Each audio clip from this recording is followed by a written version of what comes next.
La doctora Marta Singer ya está lista con nosotros. Ella es profesora de la Facultad de Ciencias Políticas y Sociales de la UNAM. Doctora, gracias por esos minutos con Mega Noticias. Muchas gracias por la invitación. Me da gusto estar con usted y con toda la audiencia. Muchas gracias. Muchas gracias a usted. Y bueno, me gustaría iniciar básicamente con válgase la redundancia, con lo básico. Es decir, ¿cuáles son las consecuencias de violar o de no respetar el Estado de Derecho?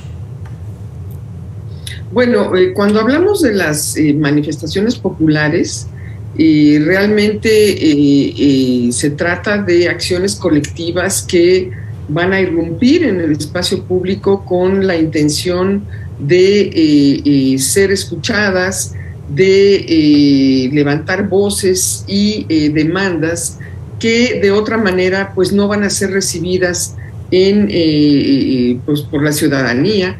Es una manera de dar a conocer lo que algunas organizaciones o algunos intereses están interesados en dar a conocer. Es una manera de exigir una respuesta de gobierno, y en ese sentido pues muy difícilmente podemos decir que violentan el Estado de Derecho.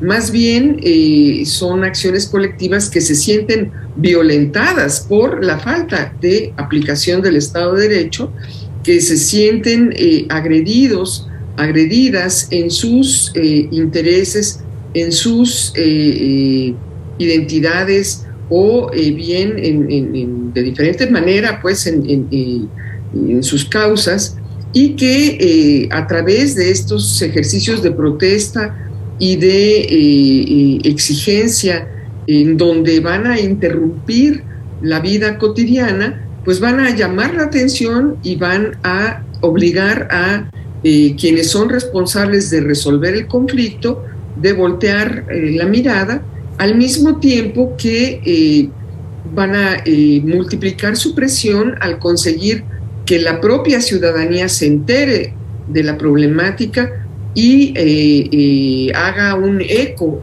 a sus luchas. Esto ocurre en México y en el mundo, y ocurre en el mundo democrático debido a la libertad de expresión y a la libertad de organización y de movimiento que tenemos las personas. Sí, vamos, es un derecho que tenemos todos, pero hemos visto de alguna forma algunas de estas manifestaciones que se radicalizan, algunas otras que pareciera que hay personas también involucradas, están detrás de, y pudiera llegar a tener tintes políticos. Y pareciera también, doctora, que hay una línea muy, muy delgada entre lo que consideramos libertad con un sentido de libertinaje, y hasta dónde puede llegar también la tolerancia por parte de las mismas autoridades incluso.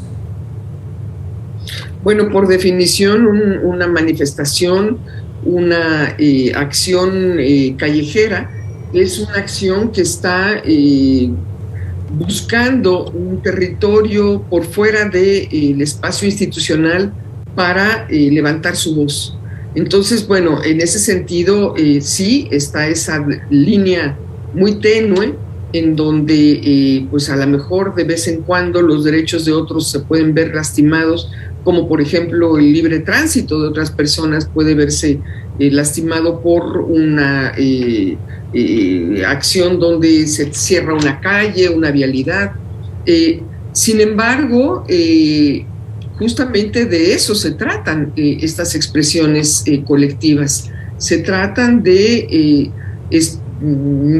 expresiones en donde la ciudadanía busca llamar la atención utilizando las vías extremas que tiene para ello. Y pues justamente de lo que se trata es de no llegar a la confrontación. Se trata de que la autoridad o quienes son responsables de resolver el conflicto que se está exigiendo ser resuelto, la autoridad tendría que resolver de manera expedita para evitar que escale esa forma de protesta. Muchas veces la autoridad hace oídos sordos de esas protestas y por eso la confrontación pues sube de nivel. Sí, justamente, y me gustaría preguntarle esto. ¿Cree usted que si el Estado hiciera lo que le toca hacer cuando lo tiene que hacer, este tipo de manifestaciones, este tipo de bloqueos no ocurrirían en nuestro país? Por supuesto, aunque ciertamente pues el tipo de demandas que se exigen a través de este tipo de manifestaciones es tan variada, tan enorme, que seguramente lo que hoy se resuelva mañana será un problema del cual la autoridad no haya siquiera advertido que estaba ahí. Voy a poner un ejemplo. Las exigencias de las mujeres de una vida libre de violencia, pues no es que antes no hubiera violencia sobre las mujeres, simplemente que el espacio para exigir esa posibilidad de vivir en paz, pues no era posible ni siquiera. Y por lo tanto, pareciera que es una exigencia novedosa. Sin embargo, el problema siempre ha estado ahí. Lo que no siempre ha estado ahí es la posibilidad, uno, de elevar la voz para ser escuchados, y en segundo lugar, la posibilidad de la autoridad de dar respuesta a esa demanda. Entonces, bueno, pues los movimientos sociales, las acciones colectivas, por definición, levantan, hacen visible situaciones que permanecían soterradas y que no eran visibles, lo cual no significa que no existieran de tiempo atrás. Y bueno, por lo mismo... regresando un poco a la pregunta que le hacía yo en un principio, doctora, sobre si hay consecuencias por violar el Estado de Derecho. Ayer justo que se aprobó en el Senado la ley de vías de comunicación, es, digamos, hacer más dura la ley en contra de los bloqueos carreteros, de la toma de vías férreas. Por supuesto, o sea, el gobierno, a través de la posibilidad que tiene de legislar y de convertir las leyes en las reglas del juego en el marco de nuestro Estado en el que vivimos, puede hacer más rígidas las consecuencias de la toma de una vialidad, lo cual no significa que las demandas sociales estén resueltas o que esas exigencias que se dan en las calles no vayan a tomar otra dinámica diferente.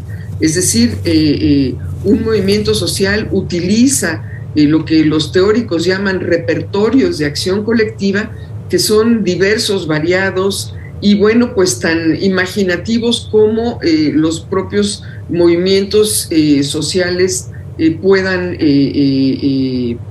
generar, ¿no? Es decir, probablemente como consecuencia de esto sea más difícil que veamos personas que muchas veces ni siquiera están ligadas a organizaciones o a exigencias legítimas tomando casetas, pero eso no quiere decir que los problemas se hayan resuelto o que esas acciones colectivas no vayan a tomar otras dinámicas para exigir la solución a la demanda que originalmente tenían y que los había llevado en un principio a tener, digamos, que tomar una caseta, aunque se sabe de antemano los riesgos que eso supone y que en otros tiempos en nuestro país llevaron a violentas formas de represión y a violentas formas de confrontación para resolver lo que de alguna manera podía haber sido una legítima demanda, como por ejemplo el incremento salarial o una huelga por alguna causa de algún sindicato, que era lo que en los años de los mayores ejercicios represivos del Estado, pues se daba con frecuencia en las calles. Y bueno, conforme nuestra democracia ha ido madurando, se ha vuelto el gobierno más tolerante para aceptar que la ciudadanía tiene el derecho de expresarse y tiene el derecho de ocupar las calles y los espacios a su alcance, las redes sociales, y ojalá que pudieran ocupar también los espacios noticiosos para hacerse escuchar. Y en ese sentido, pues quizá Si pudieran tener acceso a todos los medios de comunicación, usarían menos fórmulas duras para hacerse oír.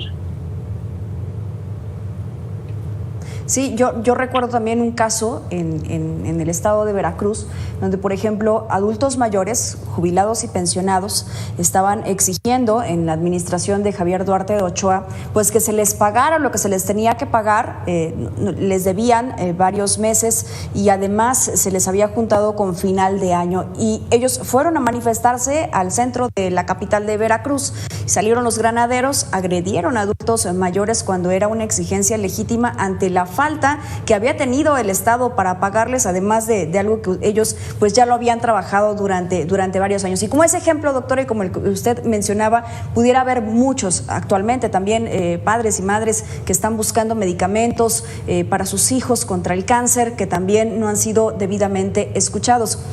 Pero también en el tema penal, que es pareciera como lo que está tratando de hacer la autoridad para ejercer presuntamente este Estado de Derecho, vemos también, me regreso a Veracruz, están aplicando el delito de ultrajes a la autoridad y básicamente lo están aplicando básicamente a todo.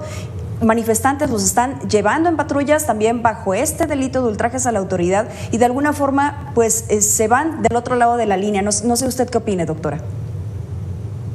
Bueno, justamente en los años 60, una de las enormes demandas de los movimientos sociales de aquellos años que fueron recogidas en el movimiento de 68 fue terminar con la cláusula de disolución social que estaba establecida en el Código Penal, por la cual la gente terminaba encarcelada por sus ideas.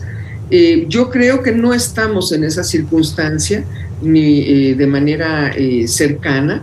No hay un símil con el freno a la libertad de expresión y por el contrario, de lo que se trata es pues de generar los límites en donde las manifestaciones sociales, donde los reclamos de la ciudadanía puedan transcurrir de manera libre, abierta, y al mismo tiempo proteger lo que a veces termina siendo dañado, edificios, monumentos históricos, etcétera, pero que generalmente creo yo se valora más esos daños materiales que la causa justa que puede estar detrás. Tan es así que las demandas de las mujeres que se han manifestado en las calles han sido recogidas no solo generando instituciones como el Instituto de la Mujer, sino leyes como la propia ley para una vida digna, ¿no? Es decir, en el mundo democrático, en México y en el resto del planeta, las movilizaciones sociales son el recurso de la ciudadanía por levantar voces que de otra manera el sistema institucional de la representación política no está recogiendo. Las cámaras, los gobiernos locales, los gobiernos estatales, federales, o como quiera que se organice la sociedad, muchas veces es omisa, desconoce o no comparte desde el poder lo que desde abajo son reclamos muy legítimos, y en ese sentido no hay ley que impida que la sociedad se exprese. Esa es parte de la sociedad nuestra moderna.